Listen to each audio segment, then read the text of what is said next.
Hello बच्चों, good morning. जैसा कि आपको पता है हम लोग ख्याति का समायोजन के क्वेश्चंस कर रहे थे, जर्नल एंट्रियाँ।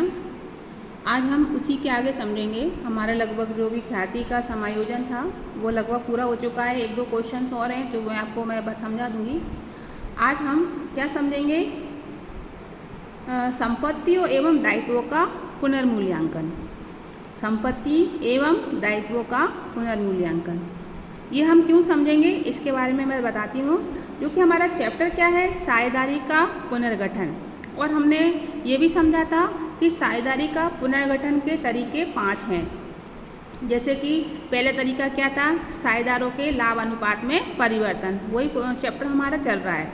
अब उसके बाद दूसरा क्या है? कोई साझेदार जब फर्म में प्रवेश करता है या फर्म से निवृत्त होता है या उसकी मृत्यु होती है या साझेदारी फर्म का एकीकरण, ये कंडीशन होती हैं जब साझेदारी फर्म का पुनर्गठन होता है। अब जब भी पुनर्गठन में से कोई सी भी कंडीशन हो, इन पांचों में से कोई सी भी हो, उस समय साझेदार क्या करते हैं? अपनी संपत्तियों और दायित्वों का पुनर्मूल्यांकन करवाते हैं। अब पुनर्मूल्यांकन कैसे करवाते हैं वो इस चीज़ को आप समझ लीजिए, थोड़ा सा इसको हम पढ़ें। इसमें प्रवेश के बारे में समझाया गया है। हम किसी भी कंडीशन को लेकर चल सकते हैं। जब नए साझेदार को फर्म में प्रवेश दिया जाता है, ये कंडीशन कौन सी है? कि कोई पार्टनर फर्म में आ रहा है, कोई नया पार्टनर फर्म में आ रहा है, तब यह सुनिश्चित करना पड़ता है कि फर्म की विद्यमान संपत्ति एवं दायित्वों का सही मूल्य आंका जाए। इसे ही पुनर्मूल्यांकन कहते हैं। इसको हम और अच्छी तरह से समझ लें कि जब भी कोई पार्टनर फर्म में आए या फर्म से जाए या साझेदार अपने लाभानुपात का परिवर्तन करें, तब उस कंडीशन में क्या होते हैं कि जो पार्टनर होते हैं वो अपने फर्म में जितनी भी संपत्ति हैं और जितने भी उनके दायित्व हैं उनको फिर से बाजार मूल्य पर आंकते हैं। कैसे कि मान लो कि जिस समय उन्होंने फर्म में कोई मशीन खरीदी, ठीक है, अब उस समय उस मशीन की वैल्यू मान लो 30,000 रुपये है।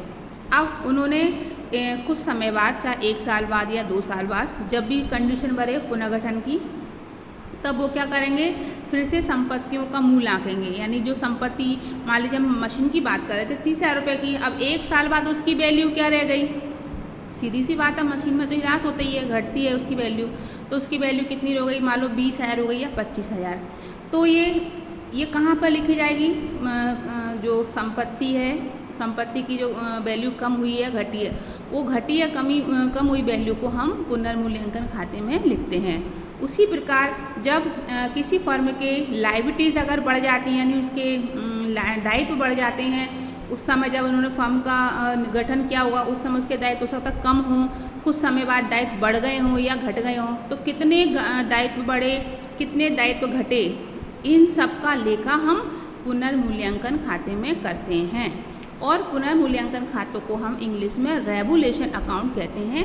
आगे हम रेवुलेशन अकाउंट के सवाल करेंगे, इसलिए इसको थ्योरी को पढ़ना बहुत ज़रूरी हो जाता है और समझना ज़रूरी हो जाता है।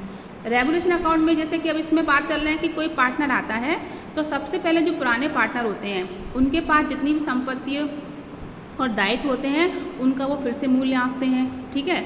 अगर मान लीजिए संपत्तियों का मूल्य बढ़ जाता है, तो पार्टनर को अगर लाभ होता है पुराने पार्टनर्स को, तो उन पार्टनर्स को वो डेबिट साइड, यानी डेबिट साइड क्या करते हैं? प्रॉफिट को लिखते हैं और उनको अपने पुराने अनुपात में, जिस अनुपात में पहले वो लाभ बांट रहे थे, उस अनुपात में बांट लेते हैं।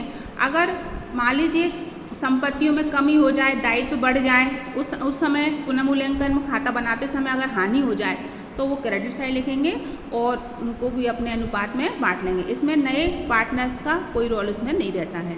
ये चीज़ समझ में आ गई? ये केवल इसको हम लाभ हानि समायोजन खाता या रेवुलेशन अकाउंट भी बोलते हैं। अब इस अकाउंट को सॉल्व करने के लिए 2 तरीके होते हैं। एक तो होता है अपना अकाउंट बनाकर इसको सॉल्व करना रहता है, दूसरा है जर्नल एंट्री। दोनों में से कोई सा एक क्वेश्चन पेपर में पूछा जाता है। तो सबसे पहले मैं आज आपको इसको जर्नल एंट्री समझा लेती हूँ कि जब संपत्तियाँ बढ़ती हैं तो किस प्रकार एंट्री की जाती है, घटती हैं तो किस प्रकार की जाती है। ऐसे क्रम बाय क्रम हम इसको समझ रहे हैं। तो आपको समझ में आ गया होगा संपत्ति एवं दायित्वों का पुनर्मूल्यांकन। अब हम समझेंगे पुनर्मूल्यांकन के संबंध में जर्नल एंट्रियाँ। जैसे कि संपत्ति का मूल्य बढ़ जाए, अगर मान लीजिए हमने रेवोल्यूशन अकाउंट बनाया है, उसमें मालूम पड़ा कि हमारी संपत्ति पहले की तुलना में उनके मूल्य बढ़ गए। जैसे भवन है, भवन का प्राइस बढ़ गया है, या कोई भूमि है उसकी प्राइस बढ़ गई है, तो प्रॉफिट हो रहा है एक तरीके से, है ना। तो उस कंडीशन में क्या होगा, जब संपत्तियों का मूल्य बढ़ जाए तो जनरल एंट्री क्या बनेगी, asset account debit to revaluation account. Asset account debit यानी अगर संपत्ति का मूल्य बढ़ जाता है तो संपत्तियाँ क्या हो जाती हैं, डेबिट हो जाती हैं, और क्रेडिट में क्या आता है, रेवोल्यूशन अकाउंट। अब इसका जस्ट उल्टा होगा, जब संपत्तियों का मूल्य घट जाए, कम हो जाए, तब रेवोल्यूशन अकाउंट ऊपर आ जाएगा और असेस्ट कहाँ जाएंगी, नीचे। यानी रेवोल्यूशन अकाउंट क्या हो जाएगा, डेबिट हो जाएगा, और असेस्ट हमारी क्या हो जाएंगी, क्रेडिट। याद रखना, संपत्ति का मूल्य बढ़ जाए तब असेस्ट डेबिट होंगी, और संपत्ति का मूल्य घट जाए तब असेस्ट क्रेडिट होंगी। ठीक है। अब तीसरी कंडीशन देखें, दायित्व का मूल्य बढ़ जाए, यानी हमारी लायबिलिटीज अगर बढ़ जाती है, यानी जो ऋण हैं वो बढ़ जाते हैं, तब क्या होता है, जब अगर बढ़ जाते हैं तो रेवोल्यूशन अकाउंट डेबिट होगा, और क्रेडिट में क्या आएगा, टू लायबिलिटीज। दायित्व का मूल्य बढ़ जाने पर revaluation account debit to liabilities. ठीक है। अब अगर दायित्व का मूल्य घट जाए या कम हो जाए तब उल्टा हो जाएगा, तब लायबिलिटीज अकाउंट डेबिट हो जाएगा और रेवोल्यूशन अकाउंट क्रेडिट हो जाएगा। इसी प्रकार और भी आगे इसकी वो है, जैसे कि अगली एंट्री क्या है, दायित्व का मूल्य घट जाने पर तो liabilities account debit to revaluation account. इसमें आप केवल याद रखना, इसमें जस्ट दो, अगर एक एंट्री आप याद कर लेते तो दूसरी एंट्री अपने आप याद हो जाएगी, क्योंकि अगर घट रहा है तो डेबिट हो रहा है और बढ़ रहा है तो क्रेडिट हो रहा है।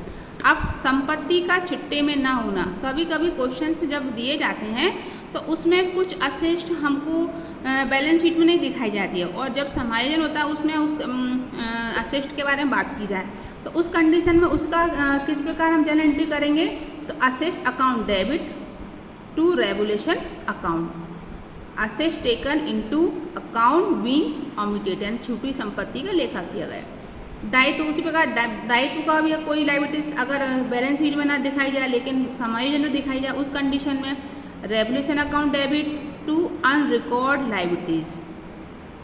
अदत्त व्यय का समायोजन, अदत्त व्यय यानी जो खर्चे छूट गए हैं, जिसका लेखा नहीं हुआ लेकिन देने हैं, एक तरह से लायबिलिटीज रहती हैं वो भी फर्म की, तो revaluation account debit to outstanding expenses.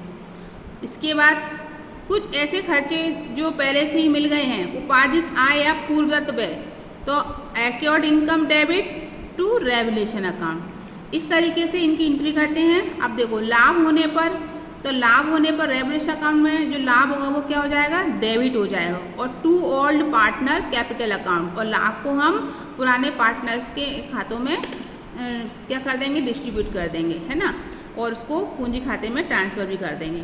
अब लाभ होने पर ये क्या हो रहा था, रेवोल्यूशन अकाउंट डेबिट हो रहा था, अब उल्टा हो जाएगा, पुनर्मूल्यांकन होने पर, हानि होने पर, तो उल्टा हो जाएगा, old partners capital account debit to revaluation account. तो इस तरह ये जनरल एंट्रियाँ हैं, ईजी हैं। इसका दूसरा तरीका भी मैं आपको समझा दूंगी कि किस, ये तो एक तरह से आप एक बार पढ़ लेना, इनको याद कर लेना। इसके बाद हम अकाउंट से किस प्रकार जनरल एंट्री बनाना सीखेंगे वो भी मैं आपको अच्छे तरीके से समझा दूंगी। तो आज की इस वीडियो में हमने केवल रेवोल्यूशन अकाउंट के बारे में समझा है और उससे संबंधित जनरल एंट्री। ठीक है।